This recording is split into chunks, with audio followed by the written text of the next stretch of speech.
तो पहले क्वेश्चन पे हम लोग चलते हैं। इसमें कह रहा है निम्नलिखित में से किस स्थान पर भारत का पहला गार्बेज कैफे है। तो यहाँ पर इसका राइट आंसर हो जाएगा छत्तीसगढ़ में भारत का पहला गार्बेज कैफे है। तो गार्बेज कैफे में होता क्या है, तो जो नगर निगम प्लास्टिक अपशिष्ट के बदले गरीबों और बेघरों को भोजन उपलब्ध कराती है। ठीक है, तो इसका राइट आंसर छत्तीसगढ़ होगा। अगले क्वेश्चन पे कह रहा है तमिलनाडु के राज्यपाल के रूप में किसे नियुक्त किया गया है। तो इसका राइट आंसर हो जाएगा RN रवि। ऑप्शन नंबर 3 सही हो जाएगा। फिर अगले क्वेश्चन पे चलते हैं हम लोग। इसमें कह रहा है निम्नलिखित में से किस स्थान पर उगादि त्यौहार मनाया जाता है। ठीक है, तो यहाँ पर उगादि त्यौहार जो है कर्नाटक में भी मनाया जाता है, आंध्र प्रदेश में भी मनाया जाता है। तो इस तरीके से ऑप्शन हमारा 4 सही हो जाएगा, 1 और 3। लेकिन इसके अलावा एक और राज्य है तेलंगाना। ठीक है, तेलंगाना में भी मनाया जाता है। फिर अगले क्वेश्चन पे हम लोग चलते हैं। तो इस क्वेश्चन में कह रहा है क्यूबा की मुद्रा कौन सी है। ठीक है, तो यहाँ पर क्यूबा की मुद्रा बतानी है। तो क्यूबा की मुद्रा ऑप्शन नंबर 2 सही हो जाएगी। पेसो जो है ये क्यूबा की मुद्रा है। तो यहीं पर जो अदर ऑप्शन दिए हैं उनके बारे में भी हम लोग देख लेते हैं।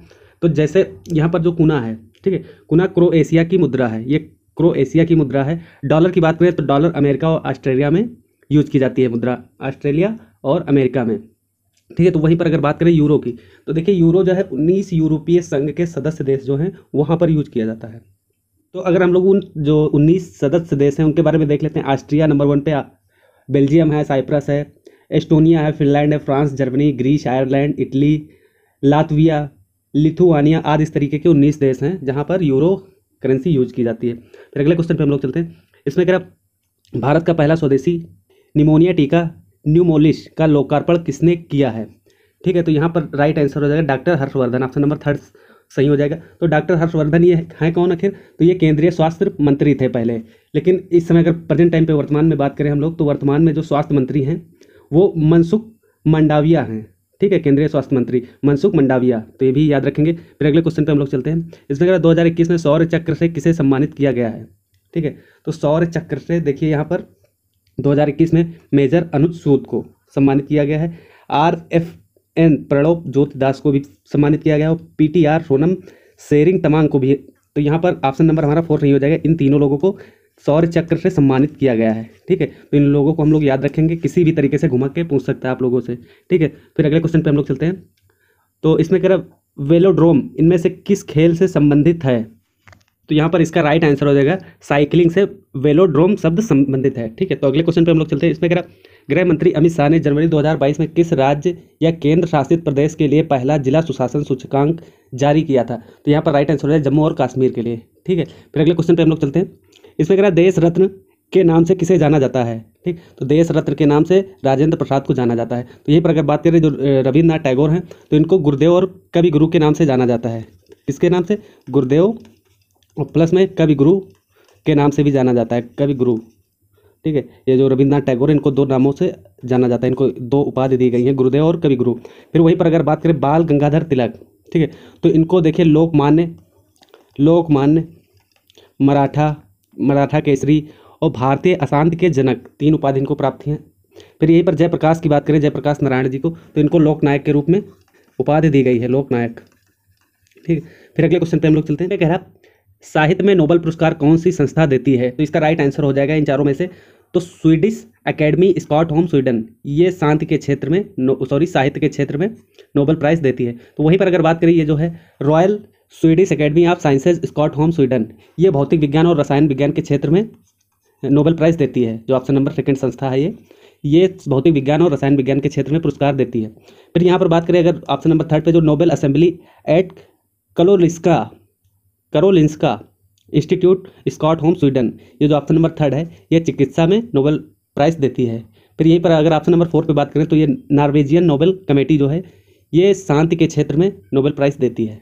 ठीक है, तो ये सब पॉइंट याद रखेंगे। फिर अगले क्वेश्चन पे चलते हैं। इसमें क्या भारतीय संविधान के किस भाग में नागरिकता का उल्लेख है। ठीक है, तो यहाँ पर जो भाग 2 है, यहाँ पर भाग 2 में नागरिकता के बारे में बताया गया है संविधान में। और भाग 1 में संघ एवं उसका क्षेत्र बताया गया है, संघ एवं उसका क्षेत्र। ठीक है, फिर अगर भाग 3 की बात करें, तो भाग 3 में मौलिक कर्तव्य हैं हमारे, मौलिक कर्तव्य। ठीक है, मौलिक अधिकार या कर्तव्य। फिर वहीं पर अगर बात करें भाग 4 में, तो राज्य के नीति निर्देशक तत्व हैं इसमें। ठीक, फिर अगले क्वेश्चन पे हम लोग चलते हैं। इसमें कह रहा है दाखिल दरवाजा रिक्त स्थान में स्थित है। ठीक है, तो दाखिल दरवाजा जो है ये वेस्ट बंगाल में स्थित है। ठीक है, वेस्ट बंगाल में स्थित है। और यहाँ पर देखिए वेस्ट बंगाल नहीं है, लेकिन वेस्ट बंगाल की सिटी दे रखी है यहाँ पर। तो किस सिटी में है? तो मालदा में स्थित है। तो ऑप्शन नंबर सेकंड सही हो जाएगा यहाँ पर। ठीक है, तो यहीं पर अगर बात करें इस जो दाखिल दरवाज़ा इसको बनवाया कौन था? तो अलाउद्दीन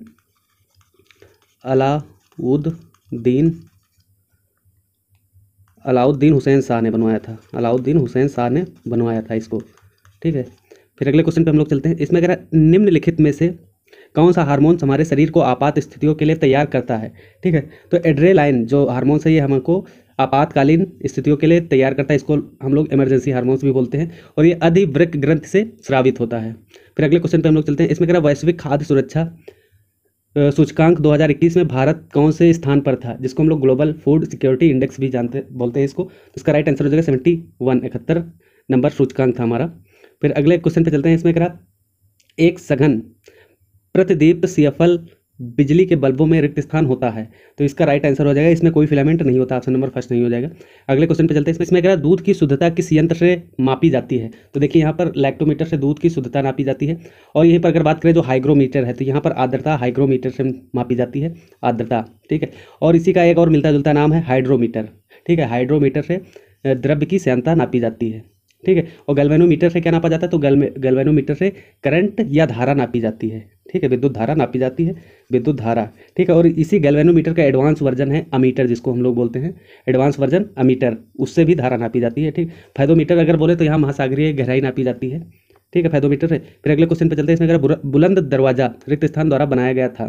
ठीक है, तो बुलंद दरवाजा देखिए अकबर द्वारा बनवाया गया था। तो ये अगर आपसे पूछ लिया बुलंद दरवाजा है कहाँ पर, तो ये आगरा में फतेहपुर सीकरी में है। ठीक है, आगरा डिस्ट्रिक्ट में फतेहपुर सीकरी में है ये। ठीक है, तो अगर यहीं पर और बात करें अकबर के द्वारा और कौन कौन बनवाया गया था, तो इलाहाबाद का किला बनवाया गया था। इलाहाबाद का किला बनवाया गया था और आगरा का किला। ठीक है, इलाहाबाद का किला प्लस में आगरा का किला। ठीक है, तो ये सब बनवाए गए थे अकबर के द्वारा। फिर अगले क्वेश्चन पे चलते हैं। इसमें कह पिन वैली नेशनल पार्क किस राज्य में स्थित है? ठीक है, तो ये हिमाचल प्रदेश में स्थित है। ऑप्शन नंबर 4 नहीं हो जाएगा। तो यहीं पर अगर हम बात करें भारत का पहला जो नेशनल पार्क था वो कहाँ पर था? ठीक है, तो भारत का पहला नेशनल पार्क जो था वो उत्तराखंड में था। और किस नाम से था? तो इसका पुराना नाम जो था नेशनल पार्क, जिसको हम लोग हैली बोलते हैं, हैली नाम से था, जिसका इस समय वर्तमान में नाम जिम कॉर्बेट है। तो जिम कॉर्बेट जो है हमारा वो भारत का पहला नेशनल पार्क था। ठीक है, जिम कॉर्बेट को हम लोग टाइगर रिजर्व के नाम से भी जानते हैं। ये टाइगर रिजर्व है। ठीक है, तो ये फिर याद रखना सब लोग। ठीक है, फिर अगले क्वेश्चन पे चलते हैं। इसमें कहना निम्नलिखित में से किस नदी तंत्र में केवल एक नदी है? ठीक है, तो यहाँ पर इसका राइट आंसर हो जाए बाण गंगा नदी तंत्र में केवल एक नदी है। अगले क्वेश्चन पे हम लोग चलते हैं। इसमें कह रहा भारतीय राज्यों के राज्यपालों की नियुक्ति कौन करता है? ठीक, तो इसका राइट आंसर हो जाएगा राष्ट्रपति के द्वारा राज्यपाल की नियुक्ति की जाती है। तो यहीं पर अगर हम लोग बात करें कि राज्यपाल की जो पात्रता है वो किस अनुच्छेद में दी गई है, तो 157 और अनुच्छेद 158 में राज्यपाल की पात्रता के बारे में बताया गया है। ठीक है, तो यहीं पर राज्यपाल का और काम हम लोग देख लेते हैं, कार्य क्या है इनका। तो राज्यपाल के द्वारा ही मुख्यमंत्री और राज्य मंत्री का नियुक्त एवं शपथ ग्रहण करवाई जाती है। ठीक, तो ये प्लस पॉइंट के तौर पे याद रखेंगे। फिर अगले क्वेश्चन पे हम लोग चलते हैं। इसमें कह अक्टूबर 2021 में प्रधानमंत्री नरेंद्र मोदी के सलाहकार के रूप में किसे नियुक्त किया गया है? ठीक है, तो यहाँ पर इसका राइट आंसर हो जाएगा अमित खरे सलाहकार के रूप में नियुक्त किए गए हैं। ठीक है, तो अमित खरे के बारे में हम लोग कुछ जान लेते हैं। तो अमित खरे जो हैं ये एक पूर्व IAS अधिकारी हैं और प्रेजेंट टाइम पर भारत सरकार के सचिव के पद पर हैं। और प्लस में इनका एक और पद है वेतनमान के पद पर भी 2 वर्षों के लिए इनको नियुक्त किया गया है। तो ये हम लोग याद रखेंगे। ठीक, अगले क्वेश्चन पे हम लोग चलते हैं। इसमें कह रहा प्रधानमंत्री आवास योजना शहरी मिशन रिक्त स्थान को शुरू किया गया था। ठीक है, तो ये कब शुरू किया गया था? 25 जून 2015 को ये शुरू किया गया था। 25 जून 2015 को स्टार्ट किया गया था। तो ऑप्शन नंबर 3 यहाँ पर सही हो जाएगा। फिर अगले क्वेश्चन पे हम लोग चलते हैं।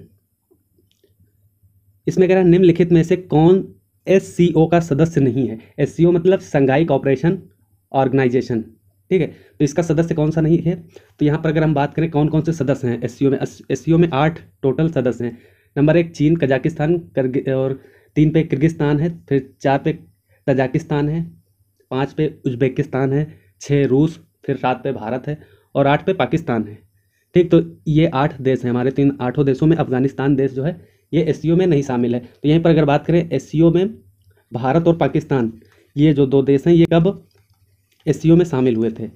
ठीक, तो इनका हम लोग याद रखेंगे। ये दोनों SCO में 2017 में शामिल हुए थे। ठीक है, फिर अगले क्वेश्चन पे हम लोग चलते हैं। तो यहाँ पर कह रहा मनोहर पारिकर ऑफ द रिकॉर्ड पुस्तक के लेखक कौन है। ठीक है, तो इसका राइट आंसर हो जाएगा वामन सुभा प्रभु। ठीक है, वामन सुभा प्रभु हैं। ठीक है, ऑप्शन नंबर थर्ड सही हो जाएगा। फिर अगले क्वेश्चन पे हम लोग चलते हैं। इसमें कह रहा निम्नलिखित में से कौन तेलंगाना का आधिकारिक राज्य पक्षी है। ठीक है, तो तेलंगाना का आधिकारिक राज्य पक्षी जो है ये नीलकंठ पक्षी है। ऑप्शन नंबर हमारा फोर्थ नहीं हो जाएगा। तो देखिए तेलंगाना से एक और प्लस पॉइंट बन रहा है यहाँ पर कि तेलंगाना का गठन कब किया गया था। तो तेलंगाना का गठन 2 जून 2014 को गठन किया गया था इसका। ठीक है, और इसकी कैपिटल क्या है, हैदराबाद इसकी कैपिटल है। ठीक है, हैदराबाद इसकी कैपिटल है। और यहाँ का जो राज्य पशु क्या है, राजकीय पशु हिरण है। ठीक, फिर अगले क्वेश्चन पे चलते हैं। इसमें अगर निम्नलिखित में से किसने दशक के सर्वश्रेष्ठ पुरुष क्रिकेटर के लिए सर गारफील्ड सोबर्स पुरस्कार जीता है। तो यहाँ पर राइट आंसर हो जाएगा विराट कोहली ने जीता है। ऑप्शन नंबर 4 सही हो जाएगा। तो इसी के साथ में विराट कोहली ने एक और पुरस्कार जीता है। ठीक है, उसका नाम है आईसीसी वनडे क्रिकेट पुरुष वर्ग में cricket of the decade award. ठीक है, cricket of the decade award भी विराट कोहली ने जीता है। तो ये भी हम लोग याद रखेंगे। फिर अगले क्वेश्चन पर हम लोग चलते हैं। इसमें क्या ई संबंध वेब पोर्टल किस राज्य सरकार द्वारा शुरू किया गया है। ठीक है, तो इसका राइट आंसर हो जाएगा बिहार राज्य द्वारा स्टार्ट किया गया। ऑप्शन नंबर सेकंड सही हो जाएगा। फिर अगले क्वेश्चन पे हम लोग चलते हैं। इसमें कह सिविल सेवा में अधिकारी के रूप में नियुक्त पहले भारतीय कौन थे। ठीक है, तो पहले भारतीय बताना है कि पहले भारतीय आईएएस कौन थे यहाँ पर। तो इसका राइट आंसर हो जाएगा सत्येंद्र नाथ टैगोर। ये ऑप्शन नंबर थर्ड सही हो जाएगा। तो ये जो सत्येंद्र नाथ टैगोर है ये रविन्द्रनाथ टैगोर के बड़े भाई थे। तो ये भी हम लोग याद रखेंगे। फिर अगले क्वेश्चन पे हम लोग चलते हैं। इसमें कह निम्नलिखित में से किस देश ने नवंबर 2021 में वैश्विक बौद्ध सम्मेलन आयोजन किया। ठीक, तो इसका राइट आंसर हो जाएगा भारत ने किया है। ऑप्शन नंबर सेकंड सही हो जाएगा। ठीक है, तो अगले क्वेश्चन पे चलते हैं। इसमें कह खेल के तीनों प्रारूपों में 100 मैच खेलने वाले पहले खिलाड़ी कौन बने हैं। ठीक है, तो पहले खिलाड़ी हमारा ऑप्शन नंबर इसमें Ross Taylor. Option number second सही हो जाएगा। रॉस टेलर जो है ये न्यूजीलैंड टीम के बल्लेबाज हैं ये। ठीक है, फिर अगले क्वेश्चन पे चलते हैं। इसमें कह निम्नलिखित में से किसे नोबेल शांति पुरस्कार 2019 से सम्मानित किया गया था। तो यहाँ पर 31 नंबर क्वेश्चन का राइट आंसर हो जाएगा अबी अहमद अली। ठीक है, अबी अहमद अली को नोबेल शांति पुरस्कार से सम्मानित किया गया था 2019 के। तो ये क्यों इंपॉर्टेंट है इनको, क्योंकि ये जो एथियोपिया के प्रधानमंत्री हैं इसलिए ये इंपॉर्टेंट हो जाते हैं। तो ये कहाँ के प्रधानमंत्री हैं, एथियोपिया। ये भी हम लोग याद रखेंगे, एथियोपिया के प्रधानमंत्री हैं, प्राइम मिनिस्टर। फिर अगले क्वेश्चन पे चलते हैं। इसमें अगर आप भारतीय संविधान का अनुच्छेद 42 रिक्त स्थान से संबंधित है। ठीक है, तो यहाँ पर कार्य मातृत्व राहत की सिर्फ और मानवीय स्थिति का प्रावधान। ऑप्शन नंबर थर्ड जो है ये सही हो जाएगा यहाँ पर। फिर अगले क्वेश्चन पे हम लोग चलते हैं। इसमें कह रहा एटीएम की शुरुआत करने वाला भारत का पहला बैंक कौन सा है। तो पहला बैंक हमारा HSBC बैंक है। ठीक है, तो यहाँ पर अगर बात करें हम लोग HSBC का हेडक्वार्टर कहाँ पर है, इस बैंक का हेडक्वार्टर कहाँ पर है, तो इसका हेडक्वार्टर लंदन में है। ठीक है, इसका हेडक्वार्टर जो है लंदन में है। ठीक है, और यहीं पर अगर हम लोग बात करें पहला क्रेडिट कार्ड। ठीक है, क्रेडिट कार्ड पहला जो है वो जारी करने वाली कौन सी बैंक थी। तो पहला क्रेडिट कार्ड की अगर बात करें तो सेंट्रल बैंक ऑफ इंडिया के द्वारा पहला क्रेडिट कार्ड इंडिया में जारी किया गया था। और यहीं पर अगर हम लोग बात करें एटीएम के जनक कौन है, तो एटीएम के जनक या फिर आविष्कारक तो जॉन एड्रियन शेफर्ड बैरोन। कौन है, जॉन एड्रियन शेफर्ड बैरोन। फिर अगले क्वेश्चन पे हम लोग चलते हैं। इसमें अगर फरवरी 2021 में मुफ्त इंटरनेट सेवा प्रदान करने के लिए KFON Kerala fibre optical network का शुभारंभ किसने किया। ठीक, तो यहाँ पर इसका राइट आंसर हो जाए Pinarayi Vijayan. Option number third जो है ये सही हो जाएगा। फिर अगले क्वेश्चन पे चलते हैं। तो यहाँ पर ये जो मुफ्त इंटरनेट है ये सबको नहीं दिया गया था। तो ये भी हम लोग याद रखें कि किनको दिया गया था। तो जो BPL परिवार के सदस्य थे और जो सरकारी संस्थाओं को, केवल 2 लोगों को दिया गया था। जितने भी गवर्नमेंट ऑफिस थे वहाँ पर मुफ्त इंटरनेट दिया गया था और जो BPL परिवार थे उनको मुफ्त इंटरनेट दिया गया था। फिर अगले क्वेश्चन पे हम लोग चलते हैं। इसमें कह रहा 2021 के प्रतिष्ठित लोकमान्य तिलक राष्ट्रीय पुरस्कार के प्राप्तकर्ता के रूप में किसे नामित किया गया है। ठीक है, तो यहाँ पर राइट आंसर हो जाएगा Cyrus Poonawalla. Option number second सही हो जाएगा। ठीक है, तो ये साइरस पूनावाला क्यों इंपॉर्टेंट है, तो ये भी हम लोग याद रखते हैं क्योंकि ये जो सीरम इंस्टीट्यूट ऑफ इंडिया है इसके संस्थापक एवं अध्यक्ष हैं ये जो हैं सीरम इंस्टीट्यूट। और सीरम इंस्टीट्यूट क्यों इंपॉर्टेंट है, क्योंकि जो कोविशील्ड वैक्सीन है इसका प्रोडक्शन इसी कंपनी के द्वारा किया जा रहा है। किस कंपनी के द्वारा, तो सीरम इंस्टीट्यूट ऑफ इंडिया के द्वारा कोविशील्ड वैक्सीन का प्रोडक्शन किया जा रहा है। और कोविशील्ड को हम लोग दूसरे नाम से भी जानते हैं जिसका एस्ट्राजेनेका नाम, ये भी सब पॉइंट याद रखेंगे। ठीक, फिर अगले क्वेश्चन पे चलते हैं। इसमें कह रहा है इनमें से किस वेद से गीत संगीत को नाट्य वेद में शामिल किया गया था। तो इसका राइट आंसर हो जाए सामवेद। ठीक है, तो इन चारों ऑप्शनों में अगर बात करें तो सबसे पुराना वेद जो है ये ऋग्वेद है हमारा। तो ये भी प्लस पॉइंट के तौर पे याद रखेंगे। इसमें कह रहा है जून 2020 में UNADAP द्वारा गरीबों के लिए सद्भावना राजदूत के रूप में किसे नियुक्त किया गया है। तो इस 37 नंबर क्वेश्चन का राइट आंसर हो जाए एम नीथिरा को गरीबों के राजदूत मतलब एम्बेसडर के रूप में इनको नियुक्त किया गया है। ठीक है, फिर अगले क्वेश्चन पे हम लोग चलते हैं। फिर इसमें कह रहा है एशियाई फुटबॉल परिसंघ महिला एशियाई कप 2022 की मेजबानी किस देश को करनी है। ठीक है, तो यहाँ पर राइट आंसर हो जाए भारत को करनी है, ऑप्शन नंबर सेकंड सही हो जाएगा। तो यहीं पर अगर हम लोग बात करें फीफा विश्व कप जो 2022 है ये कहाँ पर होगा, तो कतर में होगा। फिर अगले क्वेश्चन पे चलते हैं। इसमें कह रहा भारतीय मौसम विज्ञान निर्वाचित सभा 2021 का उद्घाटन किसने किया था, तो इसका राइट आंसर हो जाएगा नरेंद्र मोदी ने किया था। तो यहीं पर अगर हम लोग बात करें कि जो पर्यावरण वन और जलवायु परिवर्तन मंत्री कौन है, तो भूपेंद्र यादव जी हैं। ठीक, भूपेंद्र यादव जी कौन है, तो पर्यावरण वन और जलवायु परिवर्तन के मंत्री हैं। फिर अगले क्वेश्चन पे चलते हैं। इसमें कह रहा स्किल इंडिया मिशन किस मंत्रालय के अंतर्गत आता है। ठीक है, तो ये कौशल विकास और उद्यमिता मंत्रालय के अंतर्गत आता है, ऑप्शन नंबर थर्ड सही हो जाएगा यहीं पर। तो यहीं पर अगर बात करें स्किल इंडिया मिशन जो है ये कब स्टार्ट किया गया था, तो ये 15 जुलाई 2015 को स्टार्ट किया गया था। 15 जुलाई 2015 को स्टार्ट किया गया था नरेंद्र मोदी के द्वारा। ठीक, फिर अगले क्वेश्चन पे चलते हैं। इसमें कह रहा पीएम स्वनिधि का मतलब है। ठीक है, तो यहाँ पर इसका राइट आंसर है प्रधानमंत्री स्ट्रीट वेंडर आत्मनिर्भर निधि। ठीक, तो यहीं पर अगर बात करें हम लोग पीएम स्वनिधि, ठीक, तो यहीं पर बात करें हम लोग पीएम स्वनिधि का फुल फॉर्म क्या होता है, तो फुल फॉर्म तो यही होता है प्रधानमंत्री स्ट्रीट वेंडर आत्मनिर्भर निधि। लेकिन यहीं पर अगर बात करें कि ये कब लागू की गई थी, तो इसको 1 जून 2020 को स्टार्ट किया गया था पीएम स्वनिधि को। ठीक है, 1 जून 2020 को लागू किया गया था। और किसके द्वारा लागू किया गया था, तो आवास और शहरी मामलों के जो मंत्रालय है उसने इसको लॉन्च किया था। ठीक, फिर अगले क्वेश्चन पे हम लोग चलते हैं। इसमें कह रहा विश्व बैंक के सदस्य कितने देश हैं, तो 189 देश हैं इसमें। ठीक है, विश्व बैंक में। और विश्व बैंक का हेडक्वार्टर कहाँ पर है, तो वाशिंगटन DC USA है। और इसके अध्यक्ष कौन है, अध्यक्ष हैं हमारे इस टाइम प्रेजेंट टाइम पे डेविड मलपास इसके अध्यक्ष हैं विश्व बैंक के। फिर अगले क्वेश्चन पे चलते हैं। इसमें कह रहा भारत में कितने राज्यों या केंद्र शासित प्रदेशों में 2 से अधिक अंतर्राष्ट्रीय सीमाएं हैं। ठीक है, तो यहाँ पर देखिए इसका राइट आंसर हो जाएगा 4। तो यहाँ पर हम लोग मैप में देख लेते हैं। तो मैप में अगर सबसे नंबर हम लोग पहले पे चले, तो पहले पे देखिए लद्दाख जो है, लद्दाख में देखिए अफगानिस्तान की भी रेखा है, और ये अफगानिस्तान की अंतर्राष्ट्रीय सीमा है यहाँ पर, और पाकिस्तान की भी अंतर्राष्ट्रीय सीमा है, और इधर चाइना की भी है। तो यहाँ पर लद्दाख एक हो जाएगा नंबर 1। फिर अगर दूसरे पे हम लोग बात करें, तो दूसरा जो है सिक्किम में देखिए नेपाल भी है अंतर्राष्ट्रीय, और चाइना भी और भूटान भी। ठीक है, फिर चौथे नंबर पे अगर हम बात करते हैं, तो चौथे नंबर पे हमारा अरुणाचल प्रदेश है ये वाला। तो देखिए यहाँ पर चाइना से इधर से घिरा हुआ है। ठीक है, और बांग्लादेश से नहीं सटा हुआ है, भूटान से सटा हुआ है। ठीक है, फिर ये भूटान से हो गया, और चीन से हो गया, म्यांमार, और इधर देखिए म्यांमार से। तो ये 3 देशों से इसकी अंतर्राष्ट्रीय सीमा जो है साझा करती है। तो इस तरीके से हमारे 4 राज्य हो जाएंगे जो कम से कम 2 देशों से अंतर्राष्ट्रीय सीमा साझा करते हैं। ठीक है, इसका राइट आंसर हो जाएगा 4। इस तरीके से 4 इसका राइट आंसर हो जाएगा। फिर अगले क्वेश्चन पे हम लोग चलते हैं। तो इसमें कह रहा है 4 जून 2020 को निम्नलिखित में से किसने ग्लोबल वैक्सीन शिखर सम्मेलन की मेजबानी की है। ठीक, तो यहाँ पर राइट आंसर हो जाएगा इसका 44 नंबर क्वेश्चन का यूनाइटेड किंगडम। ठीक, ऑप्शन नंबर फर्स्ट सही हो जाएगा, और इसमें लगभग 50 देशों ने हिस्सा लिया था।